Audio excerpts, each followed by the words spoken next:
मणिपुर में हिंसा अब थम चुकी है और धीरे धीरे जिंदगी पटरी पर लौट रही है।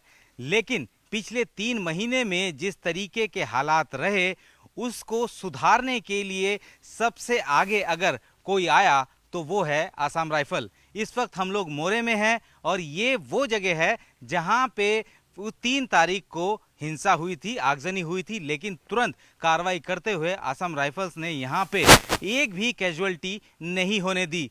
लिहाजा ये कहना गलत नहीं होगा कि मणिपुर में जिस भी जगह पर आसाम राइफल्स तैनात है वहाँ पे हिंसक घटनाओं को बढ़ने से रोका गया। और ये कहना वाकई गलत नहीं होगा कि मणिपुर में असम राइफल एक सेवियर के तौर पर यानी कि रक्षक के तौर पर अपनी भूमिका निभा रही है। 3 और 4 मई को जैसे ही मणिपुर में हिंसा शुरू हुई, उसके बाद से ही असम राइफल्स ने अपने आप को पूरे भारत म्यांमार सीमा पर मुस्तैद कर दिया और भी ज़्यादा। हालांकि पहले से ही मुस्तैदी है और इस वक्त हम लोग एक ऐसे ही ऑब्जर्वेशन पोस्ट पर हैं असम राइफल के, जहां पे कि आप देख सकते हैं कि पूरी तरीके से टारगेटेड करने के लिए अगर कोई भी ऐसा इंसर्जेंट ग्रुप या कोई भी म्यांमार की तरफ से भारत में घुसने की कोशिश करता है तो उसको यहाँ टारगेट किया जा सकता है। एमएमजी के साथ यहाँ पे सोल्जर 24 घंटे तैयार रहते हैं। और सामने आप देख सकते हैं एक लाइन नज़र आ रही होगी, एक फेंस नज़र आ रही होगी। दरअसल ये भारत और म्यांमार के बीच की इंटरनेशनल बाउंड्री है। हालांकि ज़्यादातर बाउंड्रीज जो है भारत और म्यांमार के बीच में वो पोरस है, वहाँ पे किसी तरह की फेंसिंग नहीं है। लेकिन मोरे जो कि म्यांमार से तकरीबन 27 किलोमीटर तक जुड़ता है, वहाँ में कम से कम 10 किलोमीटर तक इसी तरीके की फेंसिंग की गई है और लगातार यहाँ पे पेट्रोलिंग की जा रही है। ये वो जगह है जहाँ पे कि फेंस है और इसीलिए इसको भी लगातार गार्ड किया जाता है। एक पेट्रोल पार्टी इधर से निकलती है तो दूसरी पेट्रोल पार्टी दूसरी कंपनी से आती है और बीच में ये लोग लिंक अप करते हैं, उसके बाद फिर वापस चले जाते हैं अपनी अपनी कंपनीज पे। तो ये एक नॉर्मल प्रोसेस है। लेकिन जैसे ही मणिपुर में स्थितियां खराब हुई इन सब जगह पे, क्योंकि ये फेंस है, इन फेंस को पार करना भी बहुत मुश्किल है, बावजूद इसके भारतीय सेना, भारतीय जो असम राइफल्स है वो बिल्कुल भी किसी तरीके की चूक नहीं रखना चाहते। लिहाजा इस तरीके की पेट्रोलिंग लगातार हो रही है। अगर मैं सामने देखूं, सामने जो आप फेंस के इस तरफ, ये सारा का सारा म्यांमार है। मैं अपने कैमरामैन प्रदीप को कहूँगा कि थोड़ा सा कैमरा घुमा के दिखाए कि आगे म्यांमार किस तरीके से नज़र आता है। ये खाली ग्राउंड जो है ये म्यांमार का हिस्सा है, आप देख सकते हैं। बिल्कुल जो इंटरनेशनल बाउंड्री है उसके साथ का हिस्सा जो है म्यांमार का है। और अब धीरे धीरे आप सामने की तरफ देख सकते हैं कि सामने जो इलाका है, क्योंकि सिर्फ 10 किलोमीटर तक ही फेंस बनी है, तो ये मोरे की वो जगह है जहाँ पे कि फेंसिंग यहाँ तक आके ख़त्म हो जाती है। उसके बाद हालांकि केंद्रीय गृह मंत्रालय और बाकी अलग अलग एजेंसी, राज्य सरकार भी फेंसिंग के लिए अलग अलग तरीके के प्रोजेक्ट्स पर काम कर रही है। और ये सामने आप नीले रंग का घर देख रहे हैं, ये भारत में है। लेकिन जैसे ही थोड़ा सा कैमरा अपने दूसरी तरफ जाएगा तो जितनी बड़ी सी इमारत आप नज़र आ रही है, वो जो इमारत है, वो जो घर है, वो म्यांमार में है। और यहाँ पे किसी भी तरीके का फेंस नहीं है। रोड से खड़े होकर ये बता पाना बहुत मुश्किल हो जाता है कि कौन सा इलाका जो है वो म्यांमार का है, कौन सा भारत का है। और यहाँ पे लोग आराम से आना जाना कर सकते हैं। ये राइट हैंड साइड में जो है सीधे हाथ में वो भारत है और उल्टे हाथ में अगर लेफ्ट हैंड साइड की बात करें, जो इमारत दिख रही है वो म्यांमार है। तो यहाँ जहाँ तक इस तरीके की फेंस है, उन फेंस पर तो मुस्तैदी की ही जा रही है। लेकिन जहाँ पे फेंसिंग नहीं है और दोनों तरफ रिहाइश है, तो वहाँ पे बाकायदा 24 घंटे असम राइफल्स के जो जवान होते हैं वो मुस्तैदी के साथ वहाँ खड़े रहते हैं और ये देखते रहते हैं कि किसी तरीके का कोई भी ऐसा अनवांटेड पर्सन जो है, आदमी जो है, इंसान, वो इस तरफ ना आ सके। तो फिलहाल पूरे जो भारत और म्यांमार की सीमा है उस पर असम राइफल्स ने अपने आप को और ज़्यादा मुस्तैद किया है। हालांकि साल के 12 महीने 24 घंटे यहाँ मुस्तैदी ऐसे ही रहती है। लेकिन चूँकि जिस तरीके के हालात बने पिछले 2-3 महीने के अंदर मणिपुर में, उसको देखते हुए असम राइफल्स और भी ज़्यादा एक्टिवली इस पूरे जो इंटरनेशनल बॉर्डर है उसको गार्ड करने में लगी हुई है। भारत और म्यांमार की सीमा में इस वक्त हम लोग भारतीय इलाके में हैं। ये फेंस आप इधर देख सकते हैं, ये फेंस के दूसरी तरफ का इलाका म्यांमार का है और यहाँ पे लगातार दिन रात 24 घंटे, चाहे बारिश हो चाहे किसी तरीके का मौसम हो, यहाँ पे असम राइफल अपने एरिया की, अपने इलाके की, भारत की सरहदों की रक्षा करते हैं। लगातार पेट्रोलिंग होती है और जब से हालात बिगड़े थे, यानी कि 3 और 4 मई के दौरान जिस वक्त हिंसा हुई और मणिपुर में स्थितियाँ थोड़ी सी ख़राब होनी शुरू हुई थी, उसके बाद से लगातार असम राइफल्स पूरे जो ऐसे बॉर्डर्स हैं, बॉर्डर के ऐसे हिस्से हैं जहाँ पे कि फेंस है या फेंस नहीं है, वहाँ सब जगह उन्होंने जो है अपनी मुस्तैदी को और अपने जो ऑपरेशंस को जो है उसको और इंटेंसिफाई किया। इस वक्त ये आप देख सकते हैं कि ये एक बॉर्डर फेंस है, ये बॉर्डर फेंस, यहाँ गेट है और चूँकि बहुत मुश्किल होता है कि इस तरीके के फेंस को क्रॉस करके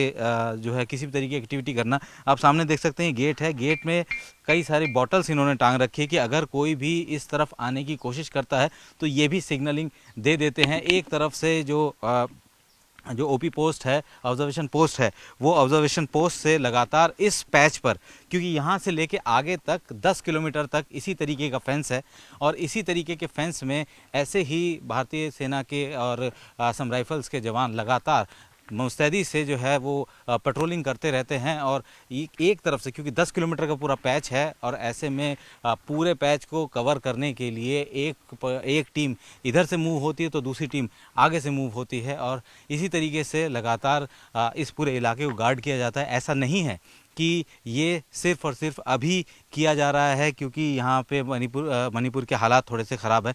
ये इनकी नॉर्मल ड्यूटी है। नॉर्मली इस तरीके की पेट्रोलिंग लगातार रोज़ होती है ताकि कोई भी इंसर्जेंट ग्रुप, क्योंकि म्यांमार में कई सारे ऐसे इंसर्जेंट ग्रुप्स हैं जो कि ऑपरेट करते हैं, वहाँ पे उनके ट्रेनिंग कैंप्स हैं और वो हमेशा से इसी तरीके के हालात का इंतज़ार करते, इसी तरीके की स्थितियों का इंतज़ार करते हैं कि कभी इस तरीके से हिंसा हो या कभी इस तरीके के हालात यहाँ पे भारत में, म्यांमार के पास में अगर हो बनते हैं तो वो उस मौके का फ़ायदा उठाने की कोशिश भी करते हैं। तो यही वजह है कि असम राइफल्स ने पूरे के पूरे जो बॉर्डर है, क्योंकि पूरा म्यांमार बॉर्डर जो है, म्यांमार भारत बॉर्डर जो है वो असम राइफल्स ही गार्ड करती है और इसी वजह से चाहे वो फेंस हो चाहे वो बिना फेंस का बॉर्डर हो, वो इसी तरीके से जो है पेट्रोलिंग लगातार जारी रहती है। और अभी शाम का समय है और ये सबसे इम्पॉर्टेंट टाइम हो जाता है। हालांकि कोशिश यही रहती है कि कोई भी ऐसा अनवांटेड शख्स इस तरफ ना आ सके। कई अलग अलग तरीके से सर्विलांस भी किए जा रहे हैं, अलग अलग तरीके के माध्यम से ये भी सुनिश्चित किया जा रहा है कि कोई ऐसा शख्स इधर ना आ सके। तो कह सकते हैं कि ये चुनौतीपूर्ण समय ज़रूर है, लेकिन असम राइफल्स ने अपना मोर्चा संभाल लिया है, चाहे वो शहर के अंदर हो चाहे वो इंटरनेशनल बॉर्डर पर हो। इस वक्त हम लोग मौजूद हैं मोरे के उस लोकेशन पे जिसको कि इंडो म्यांमार फ्रेंडशिप ब्रिज कहा जाता है। ये उसका पत्थर लगा हुआ है। बॉर्डर रोड ऑर्गेनाइजेशन इस पूरे रूट को जो है उसको मेंटेन करती है और ये सामने जो ब्रिज है ये एक फ्रेंडशिप ब्रिज है, लेकिन इसमें ताला लगा हुआ है। ब्रिज दोनों तरफ से बंद है और उसके पीछे की वजह है कि जब से म्यांमार में तख्ता पलट हुआ है उस दिन के बाद से ये दरवाज़े पर इसी तरीके से ताला लगा हुआ है। नहीं तो इसी रूट के ज़रिए म्यांमार से भारत में म्यांमार की गाड़ियां भी आती थी और भारत की गाड़ियां भी वहां तक जाती थी। फ्री बॉर्डर मूवमेंट रिजीम के तहत वहाँ के लोग भी यहाँ आके शॉपिंग कर सकते थे और यहाँ के लोग भी, मतलब भारत के लोग भी वहाँ जाके शॉपिंग कर सकते थे। लेकिन जब से वहाँ पे सैनिक शासन लागू हुआ, तख्ता पलट हुआ, तब से ये फ्रेंडशिप डोर बंद है, ताला उसमें जड़ा हुआ है और असम राइफल्स लगातार इस जगह पर निगरानी करती रहती है। 3 और 4 मई को जब मणिपुर में हिंसा हुई, उसके बाद से इस बात का डर सताया जा रहा था या इस बात की आशंका जताई जा रही थी कि हो ना हो जो वैली बेस इंसर्जेंट ग्रुप हैं, म्यांमार में ऑपरेट करते हैं, म्यांमार आर्मी के साथ भी रहते हैं, वो कहीं इस मौके का फ़ायदा उठाकर यहाँ भारतीय इलाकों में ना आ जाए। लिहाजा दिन रात लगातार इसी तरीके से पेट्रोलिंग हो रही है। ये अनमैन्ड, यानी कि ये कह सकते हैं कि किसी तरीके का फेंस नहीं है इधर। महज जहाँ से ये सोल्जर्स लगातार जो है आगे बढ़ रहे हैं, इससे महज 10 मीटर या 20 मीटर की दूरी पर जो है बर्मा है, यानी कि म्यांमार है। और वहाँ पे चूँकि कू हो रखा है, इसी वजह से किसी भी तरीके की वहाँ पे बहुत ज़्यादा एक्टिविटीज़ वहाँ नहीं है। लेकिन ये मैं एक बार फिर दिखाना चाहूँ, दूर दूर तक सिर्फ अंधेरा है, इसके अलावा कुछ नज़र नहीं आ रहा है। और यहाँ पे किस तरीके से डिसाइड किया जाता है या किस तरीके से माना जाता है कि ये बॉर्डर हो सकता है या ये इंटरनेशनल बॉर्डर है, ये सामने एक पेड़ है। ये जो पेड़ नज़र आ रहा है, इस पेड़ के दूसरी तरफ वाला हिस्सा नो मैंस लैंड है। और उसके बाद तकरीबन थोड़ी दूरी पे जो है वो म्यांमार शुरू हो जाता है। और इस तरफ जो भारतीय गांव है, यानी भारत के जो गांव है, महज 50 मीटर दूर पे भी जो है ये गांव यहाँ मौजूद है। ये एक ऐसे विशेष समुदाय से जुड़े हुए हैं, यानी कुकी समुदाय से हैं। तो ऐसे में इस बात का डर असम राइफल्स को पहले भी था, और हो सकता है कि इस तरीके की आशंकाएं थी कि हो सकता है कि यहाँ से वैली बेस इंसर्जेंट ग्रुप इस तरफ आके किसी बड़ी घटना को अंजाम दे सकते हैं। जो माहौल इस वक्त बना हुआ है, या 3 और 4 मई को जिस तरीके से माहौल बना हुआ था, उसको देखते हुए यहाँ पे लगातार दिन रात 24 घंटे पेट्रोलिंग हो रही है। रात को भी लगातार पेट्रोलिंग चल रही है। साथ ही क्योंकि ये पूरा रास्ता आप देख सकते हैं, ये पूरा एरिया जो है ये प्लेन है। यहाँ आसानी से गाड़ियों के ज़रिए क्या, पैदल क्या, कोई भी यहाँ आ सकता है। इस तरफ से देख सकते हैं, जब बारिश होती है तो उस तरफ से पानी भी आता है। और ये जो पेड़ है, इस पेड़ के दूसरी तरफ का हिस्सा जो है वो म्यांमार है। और यहाँ से महज कुछ 100 मीटर दूर म्यांमार आर्मी का एक कैंप भी है। और उन्हीं कैंप के आसपास जो प्लेन एरिया है, जिसको वैली बोला जाता है, वहाँ पे इंसर्जेंट ग्रुप्स हैं, उनके कैंप्स हैं। वो वहाँ पे ट्रेनिंग भी देते हैं और हर ऐसे मौके का वो इस्तेमाल करना चाहते हैं कि जब भी भारत में इस तरीके की स्थितियां बनती है, क्योंकि बहुत सारे ऐसे समुदाय हैं जो कि जिनके इंसर्जेंट ग्रुप्स उधर भी हैं और यहाँ पे उनके लोग भी रहते हैं। तो ऐसे में इस बात की आशंका ज़रूर जताई जा रही थी। लिहाजा असम राइफल्स ने अपने आप को मजबूत करते हुए ना सिर्फ यहाँ पे नाका लगाया, नाके के बाद जो है उस सब जगह पर जो है वो सामने आप देख सकते हैं, जो इमारत है, इसमें भी नाका लगा हुआ है। और कोई भी यहाँ पे नहीं आ सकता है। इस तरीके की मुस्तैदी रात को भी है, दिन में तो यहाँ ड्रोन के ज़रिए भी सर्विलांस किया जाता है। तो इस वक्त न्यूज़ 18 इंडिया ग्राउंड ज़ीरो पर है, international border, Bharat Myanmar border पर है। और किस तरीके से 3 और 4 मई को जो घटनाक्रम हुआ वो और ज़्यादा ना बढ़े, कोई ऐसा वैली बेस इंसर्जेंट ग्रुप उधर से, यानी कि म्यांमार से इधर ना आ सके, उसको देखते हुए यहाँ अतिरिक्त बलों की तैनाती भी की गई है। और 24 घंटे इस पूरे इलाके को मॉनिटर भी किया जा रहा है, क्योंकि यहाँ पे पता लगाना बहुत मुश्किल होता है कि कौन सा इलाका भारत का है, कौन सा इलाका म्यांमार का है, क्योंकि यहाँ किसी तरीके की फेंस नहीं है। ये जो फेंस मैंने अपने हाथों में पकड़ी हुई है, दरअसल ये इंटरनेशनल बॉर्डर है भारत और म्यांमार के बीच में। और इस तरफ का इलाका म्यांमार का है और हम भारत में खड़े हैं। ख़ास बात यह है कि जिस वक्त यहाँ पे क्लैशेस हुए, जिस 3 मई को जब यहाँ आगजनी हुई, तो उस वक्त ये सारी जगह पे यहाँ से किसी भी तरीके का कोई ऐसा इलीगल मूवमेंट ना हो, उसको रिस्ट्रिक्ट करने के लिए असम राइफल्स ने अपने आप को यहाँ पे पूरी तरीके से तैनात कर दिया। और ये तो फिर भी यहाँ पे रोड साइड में इस तरीके की बाउंड्री है, इस तरीके का एक स्ट्रक्चर बनाकर जो है यहाँ पे तैयार किया गया है। लेकिन बहुत सारा इलाका ऐसा है जहाँ पे इस तरीके की बाड़ भी नहीं है, इस तरीके की फेंस भी नहीं है। वहाँ पे भी असम राइफल्स ने अपनी मुस्तैदी को बढ़ाया ताकि उस इलाके का फ़ायदा उठाकर कोई insurgent group, valley base insurgent group इस तरफ आके किसी भी बड़ी घटना को अंजाम ना दे सके। यहाँ पे जो हिंसा हुई, उस वक्त असम राइफल्स ने जो पीड़ित पक्ष है उनको यहाँ से रेस्क्यू किया, और जो यहाँ पे जो हिंसा कर रहे थे उनको वैली बेस इंसर्जेंट ग्रुप आके हिट ना करे, उसके लिए भी असम राइफल्स यहाँ पे मुस्तैद है। दोनों समुदाय को जिनके बीच में क्लैशेस हुए, उन दोनों समुदाय की रक्षा के लिए, उनकी सही सलामती के लिए असम राइफल्स यहाँ पे पूरी डेडिकेशन के साथ जुटी हुई है। 3 मई को जब मोरे में हिंसा हुई, उसके बाद से असम राइफल्स ने तकरीबन 4000 से ज़्यादा लोगों को वहाँ से रेस्क्यू किया और अपने इस बटालियन हेडक्वार्टर में उनको रखा। अमूमन ज़्यादातर लोगों को यहाँ से डिस्प्लेस किया जा चुका है, लेकिन अब भी कुछ फैमिलीज़ जो है वो यहाँ पे मौजूद हैं। इन्हीं से पूछेंगे कि आखिर किस तरीके से आपको इवैक्यूएट किया गया। आपका नाम क्या है? ब्लेस्दा। उस रात को जब वहाँ पे आगजनी हो रही थी तो आप लोगों को किस तरीके से रेस्क्यू किया गया है यहाँ पे? जब आग लगा चारों तरफ, तब हम लोग डर के भागा, पुलिस स्टेशन में भागा। फिर असम राइफल लोग आके इधर ही लेके आया हम लोगों को। फिर यहाँ में खाना पीना सब अच्छा से देता। और कितने लोग थे उस वक्त जब वहाँ से आए थे? कितने लोग थे? 4,800 के आसपास है।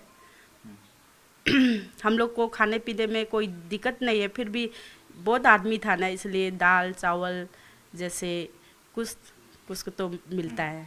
तो अभी बाकी लोग कहाँ गए हैं हम लोग? बाकी लोग सब इम्फाल में गया हुआ है कैंप पर।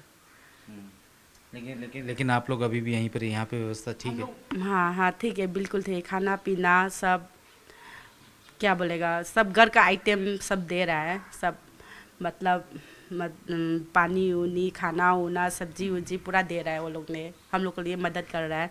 फिर भी घर जाना चाहता हूँ हम लोग। क्यों बोलने से, घर तो घर है, महल हो या झोपड़ी हो ना, घर तो घर है। हम लोग घर जाना चाहता हूँ। हम लोग शांति चाहिए, झगड़ा झगड़ी करने को हमको पसंद नहीं है। घर परिवार सब बिछड़ गया, इधर कहाँ कहाँ चले गया पता नहीं वो भी। इसलिए हम सबसे रिक्वेस्ट करता हूँ कि हम लोग घर जाना चाहता हूँ, शांति चाहिए हम लोग को। थोड़ा सा और बात करते हैं। आप क्या यहाँ पे हैं? अच्छा, तो आप बताएं। हमको तो घर भी हाँ। चला दिया ना, घर भी चला, एक समान नहीं है। हम लोग में 3 तारीख में आया, 3 तारीख में आके अभी हम लोग पैदा 3 महीना ऊपर हो गया। तो अभी आप क्या, आपको आगे जाना है या आप लोग यहीं पर इधर ही बैठेगा बेटा, कोई नहीं है इम्फान का। उधर को भी क्या करेगा, एक ही है, पैसा भी 1 रुपया भी नहीं है, खाना पीना का भी लुंगी भी नहीं है, कपड़ा भी नहीं है, अच्छा रहे पहने सब मदद करा है हमने से हमारे लोग। अच्छा, खाना पीना तो जितने भी लोगों को वहाँ से लेके आए थे, रेस्क्यू करके लेके आए थे, उन लोगों को इसी सब जगह पे रखा गया था? हाँ सब लखा इधर ही, आधा जल गया। हम लोग इधर ही, कोई नहीं है करके इधर ही बैठा। अच्छा, तो आप लोग कोई नहीं है इम्फाल में, तो इसीलिए आप लोग यहीं पर ही हैं? लचता नहीं है होने से भी अपना अपना तकलीफ है ना। हमारा माँ बाप खानदान में जाने से भी कितना दिन में बैठेगा, कितना दिन देखेगा वो लोग। हाँ, वो लोग भी करीब हम लोग को भी बाकी आया मोरे से, इसीलिए हम लोग इधर ही पढ़ा है। शुक्रिया। तो ये तो दर्द था, दर्द है, और शायद इस तरीके के दर्द से उबर पाना किसी के लिए भी मुश्किल होगा, लेकिन ज़िंदगी है जो कि चलती रहती है, हालात बदलते हैं। अभी ये हालात है, आने वाले दिनों में और बेहतर हालात होंगे, लेकिन इतना तो तय है कि जिस तरीके से यहाँ पे असम राइफ़ल्स ने मदद के लिए अपने आप को आगे बढ़ाया, और जितने भी ऐसे जो परिवार थे जो यहाँ पे अफेक्टेड थे मोरे में, उनको रेस्क्यू किया, अपने यहाँ रखा, खिलाया पिलाया, शेल्टर दिया, उसके बाद यहाँ से जो भी इम्फाल में जाना चाहता था उनको वहाँ तक भी सुरक्षित पहुँचाया।